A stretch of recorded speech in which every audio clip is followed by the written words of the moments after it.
আমাদের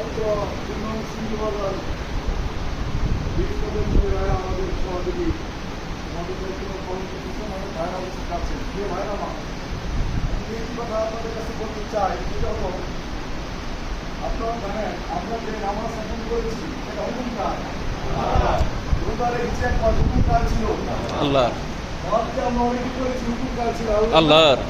যে ভাইরা মা আল্লাহ রাব্বুল আলামিন সূরা বাকারাতে একটা আয়াত বলেছেন যে আমাদের পূর্ণকাল বিবাদ অর্থাৎ করোনা বিবাদ তোমরা রোজার আয়াতটা মানলা, নামাজের আয়াত মানলা, হজের আয়াত মানলা, কিন্তু আল্লাহ রাব্বুল আলামিন বলেছেন আল আকিমুদ্দিন ফালা তাতাফরাতু ফিহি। আমাদের হুজুর আছেন করেছেন আমাদের হুজুর জানেন কোন জায়গায় কি আছে অবস্থা জানেন। সূরা 42 নম্বর সূরা 13 নম্বর আয়াত বলছেন আল আকিমুদ্দিন ফালা তাতাফরাতু ফিহি। তোমরা যেমন ভাবে নামাজ আদায় করো, যেমন ভাবে হজ করো, অন্যান্য ইসলামের যে রীতিনীতি দ্বারা পালন করো, তোমাদের উপরে ফরজ করে দেওয়া হচ্ছে আল্লাহর জমিন, আল্লাহর কোরআন দিয়ে জমিনকে পরিচালনা করা। প্রিয় ভাইয়েরা আমার, কথা জিজ্ঞাসা করবো না, দুই কথা বলতে চাই। প্রিয় ভাইয়েরা আমার, আপনারা যারা মুরব্বীরা আছেন, আমার তো বয়স অনেক কম, আপনারা ৭১ যুদ্ধ দেখেছেন, এই দেশ স্বাধীন দেখেছেন। ৭১ পর থেকে আজকে ৫৪ বছরের বয়সে আপনারা দেখেছেন এই বাংলার জমিন আল্লাহর কোরআন দিয়ে, রাসূলের সুন্নাহ দিয়ে এই দেশ পরিচালনা হয়েছে? না না। প্রিয় ভাইয়েরা আমার, এই কোরআন দিয়ে যদি দেশ পরিচালনা না হয়, আমি প্রথমে যে আয়াতটা বলেছিলাম সূরা বাকারা ৩০ নম্বর আয়াতে আল্লাহ রাব্বুল আলামিন বলেছেন ওয়াইদ ক্বালা রাব্বুকা লিল মালাইকাতি ইন্নী জাইলুন ফিল আরদি খলিফা, আমি প্রতিটা মানুষকে আমার প্রতিনিধিত্ব হিসাবে পৃথিবীতে প্রেরণ করেছি, খলিফা হিসাবে প্রেরণ করেছি। তারা কি করবে? তারা জমিন আল্লাহর জমিন, আল্লাহ আকাশের নিচে জমিনের উপরে যারা বসবাস করে, তারা এই জমিনকে কোরআন দিয়ে পরিচালনা করবে, রাসূলের সুন্নাহ দিয়ে পরিচালনা করবে। প্রিয় ভাইয়েরা আমার, আপনারা জানেন আল্লাহ রাসূল সাল্লাল্লাহু আলাইহি ওয়াসাল্লাম মক্কার জীবনে 13 বছর উনি আল্লাহর কোরআন দিয়ে পরিচালনা করতে পারে নাই। উনি না করার কারণে উনি হিজরত করেছিলেন মদিনায়। সেই মদিনায় গিয়া উনি দাওয়াতি কাজের মাধ্যমে আজকে যে দাওয়াতি কাজ আপনাদের কাছে আমরা নিয়ে এসেছি, এইরকম দাওয়াতি কাজের মাধ্যমে উনি 10,000 সাহাবী তৈরি করার পরে আবার গেলেন মক্কা অভিমুখী হয়ে বললেন যা আল হক, এসে গেছে সত্য, জাহাকাল বাতিল, চলে যাবে মিথ্যা, ইন্না বাতিল, নিশ্চয় মিথ্যা, কানা জাহুকা। আল্লাহ রাসূল সাল্লাল্লাহু আলাইহি ওয়াসাল্লাম যখন সেই মক্কা অভিমুখী হয়ে 10,000 সাহাবী নিয়ে বলেছিলেন সত্য এসে গেছে, মিথ্যা বানিত হবে। প্রিয় ভাই আমার, আপনারা আমরা জানি 1971 সালে স্বাধীনের পর থেকে এই পর্যন্ত যারা রাষ্ট্র পরিচালনা করেছে সমস্ত রাষ্ট্রনায়করা ছিল মিথ্যা। কি বলেন আপনারা? ঠিক। তারা কোরআন দিয়ে রাষ্ট্র পরিচালনা করেছে না। প্রিয় ভাই আমার, এবার কুন্দু উঠেছে, এবার সুর উঠেছে।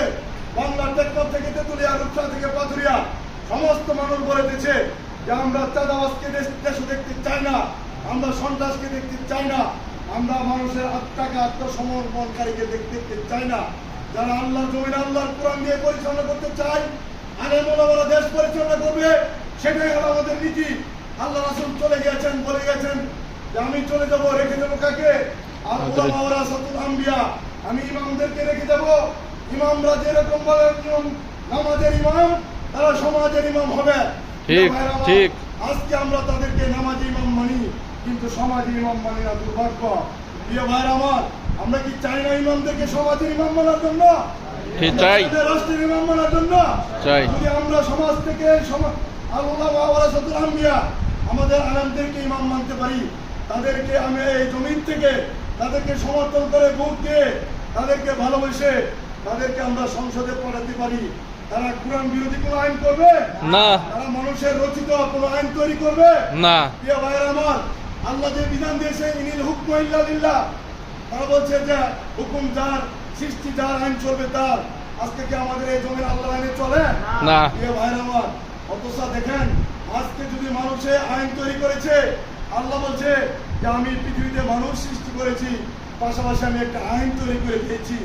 আপনাদের একটা উদাহরণ দিতে চাই, আপনারা যে মোবাইল ব্যবহার করেন, এই মোবাইলে কিছু নীতিমালা আছে না? আছে। লাল করে টিপ দিলে কেটে যাবে, নীল করে টিপ দিলে মোবাইল দিয়ে কথা বলা যাবে। কথাটা কার? যিনি তৈরি করছে। মোবাইল তৈরি করছে তার। প্রিয় ভাই আমার, আল্লাহ আমাদেরকে সৃষ্টি করেছেন, সাথে সাথে আমাদের একটা মানে গাইডলাইন দিয়ে দিয়েছে। গাইডলাইনের নাম কি? আল কোরআন। আল কোরআন। প্রিয় ভাই আমার, আমাদের সংবিধান হিসেবে আমাদের আমাদের ব্যক্তি জীবন থেকে শুরু করে রাষ্ট্রীয় জীবন পর্যন্ত পরিচালনা করার জন্য একটা গাইডলাইন দিয়েছেন, সেটা নাম আল কোরআন। এ ভাইয়ের আমার, আপনারা যদি একমত হন, আমাদের সাথে সহযোগিতা করতে চান, ইসলামী দলগুলোকে ভালোবাসেন, তাহলে আমরা এবার তৃণমূল পর্যায় থেকে আমাদের আলেম ওলামাদেরকে যারা ইসলামের পক্ষে যারা নির্বাচনে দাঁড়াবেন, আমাদের ডক্টর জাহাঙ্গীর আলম ভাই গাজীপুর 3 আসন থেকে উনি বিশিষ্ট শিক্ষাবিদ এবং আলেমেদিন,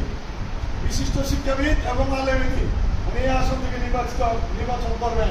প্রিয় ভাইরা আমার, আমরা যারা নামাজ পড়ি, আমরা যারা রোজা রাখি, আমরা যারা হজ করি, তারা যদি ইসলাম ব্যতীত অন্য কোনো কাউকে ভালোবাসি, অন্য কোনো কাউকে ভোট দেই, অন্য কোনো কাউকে আমরা সমর্থন করি, আমি আল্লাহর কসম করে বলছি, আল্লাহ কোরআনে আয়াতে বলেছেন, তারা কোনদিন জান্নাতে যাবে না। আমাদের ঠিক। আলেম আছেন, ওমা ইয়াবতাগি গায়রাল ইসলামি দীনান ফালা ইউকবালু মিনহু ওয়া হুয়া ফিল আখিরাতি মিনাল খাসিরিন।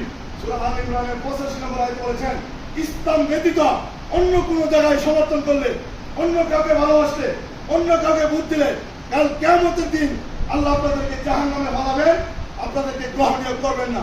প্রিয় ভাইরা আমার, আমরা নামাজ পড়া সত্য, রোজা রাখা সত্য, ইসলাম মানা সত্য, মসজিদ পালনই সত্য, আমরা কি ইসলামের বিরুদ্ধে রায় দিতে পারি না। আমরা চাই আলেমদের হাতে একখানা আল্লাহর সংবিধান কোরআন তুলে দিব, তারা সংসদ থেকে সেই কোরআন দিয়ে সারা রাষ্ট্র পরিচালনা করবে। একমত আছেন না ভাইরা আমার? ইনশাল্লাহ। একমতটাকে নিকট আল্লাহকে দেখাই, ইনশাল্লাহ। সকলে একমত আছে ইনশাল্লাহ। প্রিয় ভাইরা আমার, এই ব্যাপারে দুই কি কথা বলবেন, ছোট্ট আমার সময় তো আমি সত্য কথা মুরগি